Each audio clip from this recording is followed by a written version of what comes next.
সংঘাতৰ মাজেৰে পাৰ হ'ল পঞ্চায়ত নিৰ্বাচন অগপ বেকফুটত বিজেপি ফ্ৰণ্ট ফুটত কি হ'ব অগপ বিজেপিৰ মিত্ৰতা বল অগপ অমিত শ্বাহৰ কোৰ্টত অগপক মেনেজ কৰাত ব্যৰ্থ হ'ল হিমন্ত অশেষ চেষ্টা কৰিও পঞ্চায়তত অগপক মিত্ৰতাত সৈমান কৰাব নোৱাৰিলে হিমন্তই অগপই অগ্ৰাহ্য কৰিলে মাজুলী আৰু সৰভোগত প্ৰাৰ্থী নিদিবলৈ দিয়া প্ৰস্তাৱ তাৰ পিছতে পঞ্চায়তৰ ৰণক্ষেত্ৰত অগপৰ বিৰুদ্ধে সৰ্বশক্তি প্ৰয়োগ কৰিলে সৰ্বানন্দ সোণোৱাল আৰু হিমন্ত বিশ্বই অৱশেষত ৰণত বিজেপি জিকিল হাৰিল অসম গণ পৰিষদ এতিয়া কি হ'ব অগপ বিজেপিৰ মিত্ৰতা ইতিমধ্যে অগপক ওলাই যোৱাৰ বাট দেখুৱাই দিলে হিমন্তই নিৰ্বাচনী মিত্ৰতা নকৰাকৈও আমি যি ধৰণে এটা ৰাজনৈতিক ষ্ট্ৰেটেজি বনাইছিলোঁ সেই ষ্ট্ৰেটেজিবিলাকত আজি আমি সফল হৈছোঁ তেওঁলোকেতো কতোতো মেজৰিটি লাভ কৰিব পৰা নাই এখোজ আগুৱাই দিল্লী পালে ৰাজ্যিক বিজেপিৰ সভাপতি অমিত শ্বাহক দিলে অগপৰ মিত্ৰতা ভংগৰ প্ৰস্তাৱ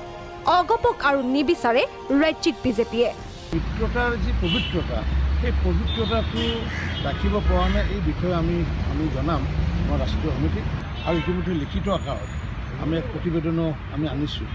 কাৰণ কিয় মিত্ৰতাত থাকি পেলাই যদি এনেকুৱা ধৰণৰ কথা পৰ্যন্ত কৈছিলে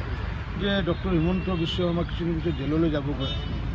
যে অমুক হ'বগৈ তমুক হ'বগৈ এইবোৰ কথা আচলতে অসমৰ মানুহে বিতৃষ্ণা পাইছে আৰু যাৰ কাৰণে সেইবোৰ মানুহকে একেবাৰে উৎখাত কৰি দিছে পিছে কি কৰিব এতিয়া অসম গণ পৰিষদে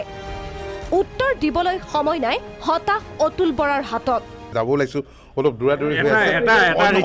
এটা কমেন্ট কৰিব কথা নকওঁ মই ঘূৰি আহি সময় নাপাম বল অগপৰ কোৰ্টত বল অমিত শ্বাহৰ কোৰ্টত মিত্ৰতাৰ সিদ্ধান্ত বিবেচনা কৰিবলৈ অসমলৈ আহিব ৰাম মাধৱ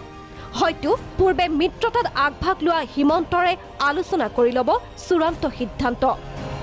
অগপক ৰাখিব নে এৰিব কৰ্তন হ'ব পাৰে অগপ মন্ত্ৰীৰ গুৰুত্বপূৰ্ণ দপ্তৰ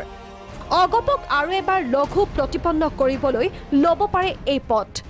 অৱশ্যে হিমন্তই যে অগপক কোনো পধ্যে ৰাখিব নিবিচাৰিব সেয়া খাটাং মাথো বিচাৰিছে অগপই সন্মানে মিত্ৰতাৰ পৰা ওলাই যোৱা সোমবাৰে আছে সোণোৱাল চৰকাৰৰ